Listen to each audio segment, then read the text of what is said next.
তোমাদের সাথে না শেয়ার করে পারলাম না জিনিসটা। আমি একটা শাড়ি নিয়েছিলাম মিশো থেকে, দাম হলো 500 টাকার মধ্যে। তো আমি ভেবেছিলাম যে খুবই ভালো আসবে, মিশো থেকে পুরো বিশ্বাস করে দিয়েছিলাম যে খুবই ভালো আসবে। কিন্তু আমার ভাগ্যটা এতটাই খারাপ যে শাড়িটা একটুকুও ভালো আসেনি। দেখো শাড়িগুলো পুঁতিগুলো আছে না, পুঁতিগুলো সব ওঠা ছিল, মানে কিছু কিছু ওঠানো ছিল আর কিছু কিছু ওঠানো ছিল না। যে আমি ভাবছি যে কি করা যায়, তাই তোমাদের সাথে একটু ভিডিওটা শেয়ার করলাম যে তোমরা সবসময় জিনিস দেখে কিনবে। কেন আমার সাথে এরকমটা হয় বারবারই? যে জিনিসটা আমি পছন্দ করে নিতে যাব সেই জিনিসটাই ভালো আসে না, যেটা আমি হয়তো ভাববো যে ভালো আসেনি, খারাপ এসছে, সেটাই আসছে। তোমাদের কাছে মিশো তার আগেও একটা ভিডিও পোস্ট করলাম, তোমরা দেখেছো হয়তো, দুটো ড্রেস নিয়েছি, সেগুলো হয়তো মোটামুটি একটা ভালো, মানে একটা সাইজ, যেটা সাইজ দিয়েছি সেটা আসেনি, উল্টো চলে এসছে। এখন আমি শাড়িটা অর্ডার দিয়েছি, তাও ওরকম এসছে। ভাবতে পারিনি এরকমটা হবে যে। কি করবো একটু বলো, এই পুঁতিগুলো দিয়ে কি করবো? শাড়িটা অর্ডার করার পর আমি খুবই আনন্দিত ছিলাম যে শাড়িটা খুবই সুন্দর আসবে, আর আমি সেইভাবে ভিডিওটা করেছিলাম যে পরে অন করব, খুবই ভালো লাগবে। লাস্টে এরকমটা হলো আমার সাথে। গাইস কি বলবো, বলার মতন কিছু নেই। তো আমি বলছি যে কিছুই না, মানে এতদিন পর বাড়িতে এসে দেখে অনেক পার্সেল হয়ে গেছে। কালকে একটা ফোন করেছে, সেটা ভিডিওটা। গাইস তোমরা সবাই কেমন আছো? আশা করি ভালো আছো, আর আমি ভালো আছি। আর কালকে এই শাড়িটা নিয়েছিলাম, পরে দেখাচ্ছি। আমি মানে অনেক কটা পার্সেল অর্ডার দিয়েছি, সেটা কালকে তিনটে সেটে এক মাসের মধ্যে মানে 3টে পার্সেল নিয়েছি। জামাটা আমি এখন আমার খুব পছন্দ হয়েছিল, সবাই পরে ফেলেছে কিন্তু আমি এখনো পরিনি।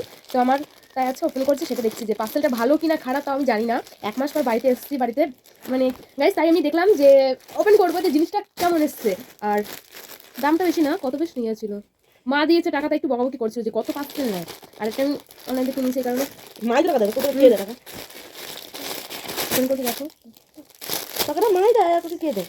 ভালো লাগছে আমার এটা, জামাটা পছন্দ হলে পরে না, আমি মানে আমার আমি মাকে 200 টাকা দিয়ে দেবো, কোথাও হবে। আমি আমি মা টাকা দিচ্ছে না আমার, বলে আর এই সব ভালো এসছে নাকি, জিন্সের সাথে করতে হবে। ভালোই লাগছে জামাটা। আমি এই কালার জামা পরেছিলাম একবারও, খুঁজে নিয়ে দেখা দেবো। হালকা একটু খাওয়াতে হবে আমার, অনেকটাই খাওয়াতে হবে। কি সাইজ দিয়েছে? এম সাইজ নিয়েছি। ভালোই এসছে, আমি এরকম চাইছিলাম। ভালোই লাগছে জামাটা, ভালোই এসছে। আমি বললাম যে এটা ভালো আসবে না, শাড়িটা কোথায়?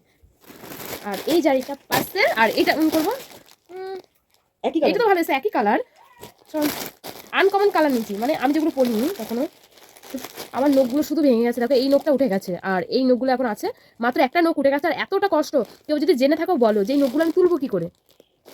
এই যে অর্ধেক ভেঙে গেছে, তুলবো কি করে? যে অনেকে বলে গরম জল দিলে নাকি নখগুলো উঠে যায়, কিন্তু আমি গরম জল দিয়েছি কিন্তু তাও নখটা উঠলোই না। আর এই নখটা শুধু উঠে গেছে, আর একটা নখ উঠলো না, শুধু ভেঙে গেছে মাঝখান দিয়ে। একটু সবাই কমেন্ট করে বলো, ঠিক আছে গাইস? অনেকদিন পর ভিডিওটা নিয়ে এসে, এমনি তো ভিডিও আমি করি না, খুব কম। আর বাড়িতে ছিলাম না, তাই ভিডিওটা অনেকে বাইরে, মানে বাইরে থাকলে ভিডিও করে, কিন্তু বাইরে গিয়ে কমেন্ট করেছে তুই অনেক ভিডিও করিস না কেন। কিন্তু আমার তো শাড়িটা পছন্দ মতো লাগছে না, জানি না ভগবান। আমি 10 বার নমস্কার করছি যেন শাড়িটা, না যাওয়া হলো না, যেন শাড়িটা ভালো হয়। আমি এখনো দেখিনি, মানে ভেতর থেকে বাড়ি থেকে দেখছি, তাই একটু ভালো লাগবে। কেন বলো তো, যে আর তো রিটার্ন করতে পারবো না, যে রিটার্ন করে দেবো, যেহেতু 1 মাস হয়ে গেছে, রিটার্ন করতে পারবো না।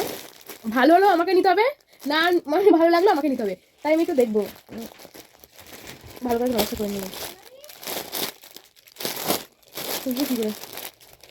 তোমরা বলো কেমন লাগছে, ঠিক আছে? মিশো থেকে নিচ্ছি বলে অতটা ইয়ে না, কম দামে নিয়েছি। আগে দাঁড়া একটা করে দেখাচ্ছি, এটা ব্লাউজের পিস, যাই বলো না বলো, ব্লাউজের পিসটা কিন্তু আমার ভালো লাগছে। এই দেখো ব্লাউজের পিসটা, ব্লাউজের পিসটা কিন্তু ভালো আছে না? আর আমি বাড়িতে ছিলাম না বলে অর্ডার দিয়েছি, যেন বাড়িতে আসলে মা নিতে পারে, আমার কাছে টাকা ছিল না, ঠিক আছে? আমি বললাম রিটার্ন করে দেবো, আর দেওয়া হলো না।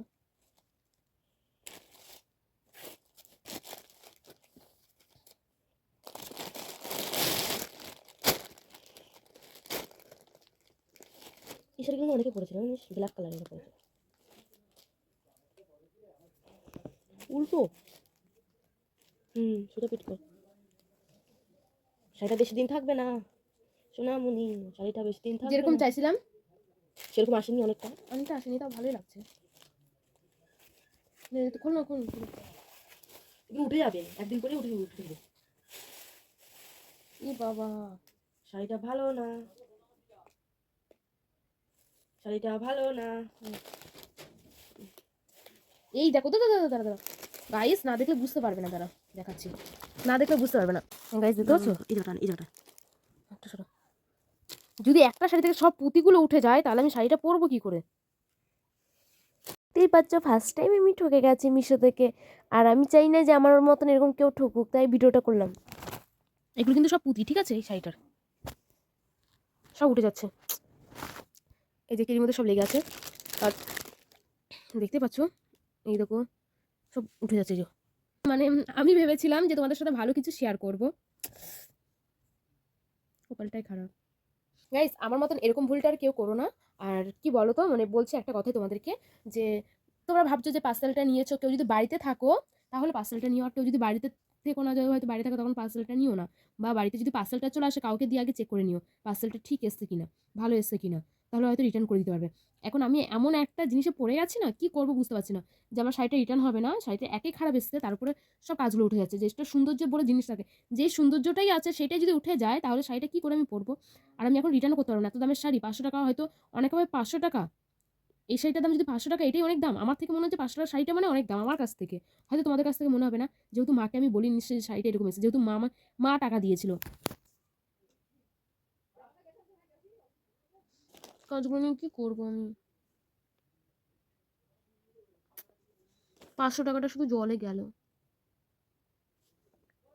মাকে বললো মা বকা দেবে, কি করা যায় বলো সবাই একটু কমেন্ট করে, ঠিক আছে? এখনো পুঁতিগুলো তুলছি, আমি পুঁতিগুলো এখনো তুলছি, এই হাতে সব পুঁতি